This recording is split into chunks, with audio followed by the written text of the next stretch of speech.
What is communication as a mindful dialogue about?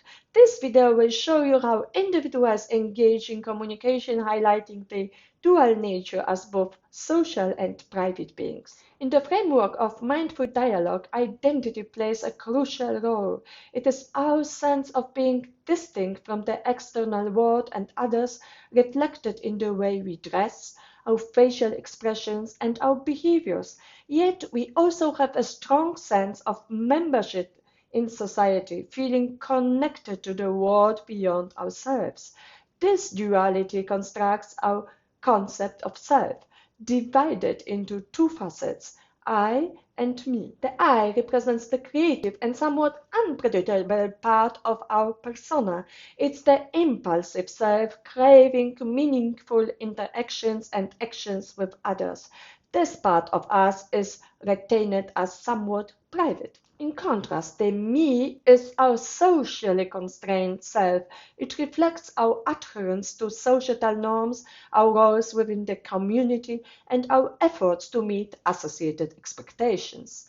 We see ourselves through the lens of social identities, such as being a student, a creative, or other roles that society assigns to us. In mindful dialogue, we reveal not just the superficial me, but also the deeper I. This process is constrained by societal rules, norms, and expectations, which can limit individual creativity and freedom. For instance, an organization may impose certain behaviors, but how we interpret and act upon these behaviors depends on the context. Mindful dialogue is situated within individual models of organizational communication where each individual acts based on their interpretation of the context.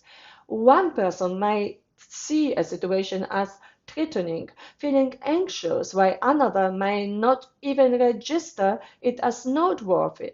Multiple contexts guide our actions and interpretations, and communication involves both interpretation and subsequent action. A good mindful dialogue is characterized by mindfulness, equitable transaction, empathetic conversation, and a sense of real meeting. Let's break this down. Mindfulness, stay fully present and engaged during conversations instead of just skimming the surface with idle chat. Involve yourself in meaningful dialogue. Pausing occasionally to reflect can deepen your mindfulness, allowing you to think more clearly and respond with greater consideration. Equitable transaction. Ensure each person can equally share their views. Watch how interactions unfold to identify who has more influence. If you see an imbalance, actively invite quieter participants to express their thoughts, fostering a more balanced discussion. Empathetic conversation. Try to see the world from others' perspectives. This approach not only broadens your understanding, but also bridges cultural and group differences, enhancing cooperation. Real meeting.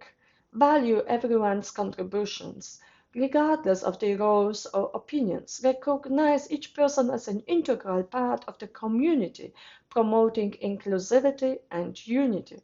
In practice, achieving mindfulness in the workplace involves analyzing communication situations, developing strategic goals, actively listening, and adapting messages thoughtfully. Feedback is used as an indicator of the effectiveness of our communication. In conclusion, mindful dialogue requires active engagement and open exchange of perspectives, empathetic understanding, and a genuine connection between participants. It is a dialogue that respects the complexity of human identity and interaction, striving for a deeper understanding and connection within the communication process.